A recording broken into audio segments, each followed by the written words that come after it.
Welcome back into the Sports Source. This segment of our program brought to you by Safety Systems, the best equipment and the best installers. That's what Safety Systems provides.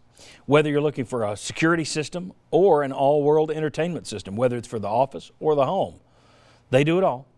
Trust the people I trust. Safety Systems. Call VFL JJ Surlis this week or visit that website right there. All right. Virginia beat Auburn last night by shooting 3 free throws at the buzzer. Ironically, if New Mexico State had hit 3 free throws at the buzzer in the first round, that run from Auburn would have ended 3 weeks ago. And we never would have been talking about what a genius Bruce Pearl is for getting them to a Final Four. All those games are so razor close. But the reaction was off the charts. You can't do that. And there was a missed double dribble, and then there was a photo that came out of Bryce Brown grabbing the jersey of the Virginia kid who committed the double dribble, which might have caused the dribble. You could go down the rabbit hole. You guys know my feelings on this. But most people seem to agree you can't. I saw it again and again. Team shouldn't lose like that. Can't end a game like that. Okay. At what point do you stop using the rule book? You don't. You don't.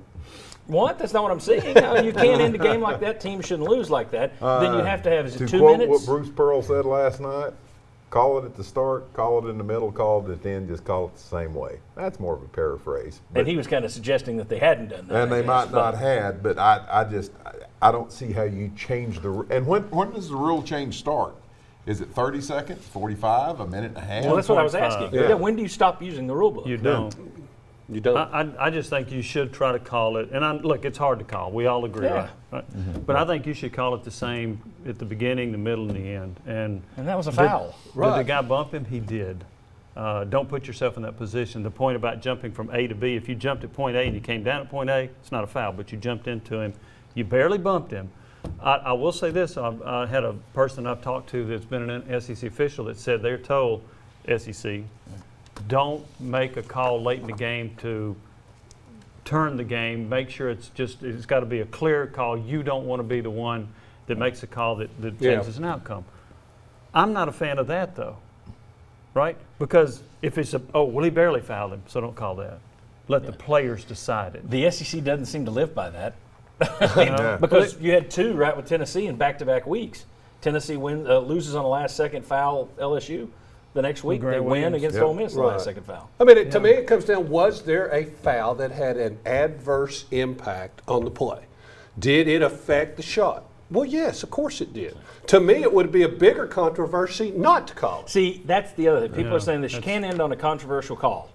If he doesn't call it, it ends on a controversial no call, and the ref is still getting it. Yeah. So simple. A minute to go when the PA announcer says we're under a minute. Officials walk off the court, call your own foul. I like it. Just slug it out right there on the court. I love it. WWE. Thanks to these guys, and thanks to Mike and Mark for coming in here earlier. Thanks to all of our sponsors, and thanks to you for supporting us and for supporting all of our sponsors week in, week out here at the Sports Source. We do appreciate it. Sure, I don't say that enough, but thank you. And we'll see you right back here next Sunday to talk about the orange and white game and the huge crowd. Or not.